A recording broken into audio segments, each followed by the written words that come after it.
നമ്മുടെ സംസ്ഥാനത്തെ ബഹുമാനപ്പെട്ട ആരോഗ്യമന്ത്രി ശ്രീമതി വീണ ജോർജ് താൻ ആക്രമിക്കപ്പെട്ടു എന്ന ഒരു നാടകം ആണെന്ന് ഏറെക്കുറെ അഭിനയിച്ചത് ഏറെക്കുറെ കേരളം ചർച്ച ചെയ്യപ്പെട്ടതാണ്.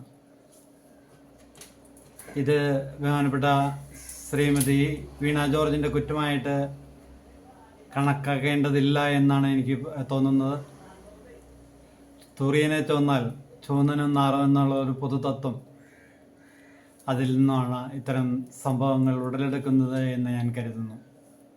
ഈ പശ്ചാത്തലത്തിൽ കേരള സംസ്ഥാനത്തു നിന്നും കേരള യുവത യൂറോപ്യൻ നാടുകളിലേക്ക് ചേക്കേറുന്ന വിഷയമാണ് ഇന്ന് നമ്മളിവിടെ ചർച്ച ചെയ്യുന്നത്.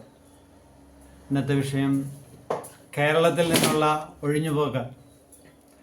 പ്രധാനമായും കേരളത്തിലെ വരേണ്യവർഗമെന്നോ മുന്നോക്ക വിഭാഗമെന്നോ പറയുന്ന വിഭാഗം കേരളം വിട്ട് ഉന്നത വിദ്യാഭ്യാസം നേടാനായി യൂറോപ്യൻ നാടുകളായ വിദേശത്തേക്ക് കുടിയേറുകയാണ്.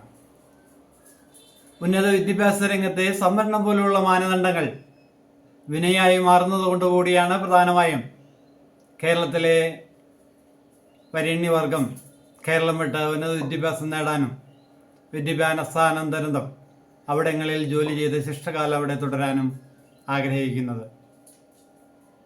വരേണ്യവർഗത്തിൻ്റെ ഈ കുടിയേറ്റം എല്ലാ വികസന രാജ്യങ്ങളിലും ഉണ്ടെന്ന് തന്നെയാണ് എന്നെപ്പോലുള്ളവർ കരുതുന്നത്. ചുരുക്കത്തിൽ കേരളം പോലുള്ള സംസ്ഥാനം വിട്ട് കൂടുതൽ വരേണ്യവർഗത്തിൽപ്പെട്ടവർ അന്യരാജ്യങ്ങളിലേക്ക് വിദ്യാഭ്യാസത്തിനായി കുടിയേറുന്നത് മൂലം കാര്യക്ഷമതയുടെ കാര്യത്തിൽ കേരളം മൂക്കുകുത്തി വീഴാൻ ഏറെ സാധ്യതയുണ്ട്. ഇപ്പോൾ തന്നെ നമ്മുടെ സംസ്ഥാനം കടക്കെണിയുടെ ശക്തമായ കുത്തൊഴുക്കിൽപ്പെട്ട് ആടി ഉലയ ആണ് എന്നതിൽ ഒട്ടും സംശയമില്ല.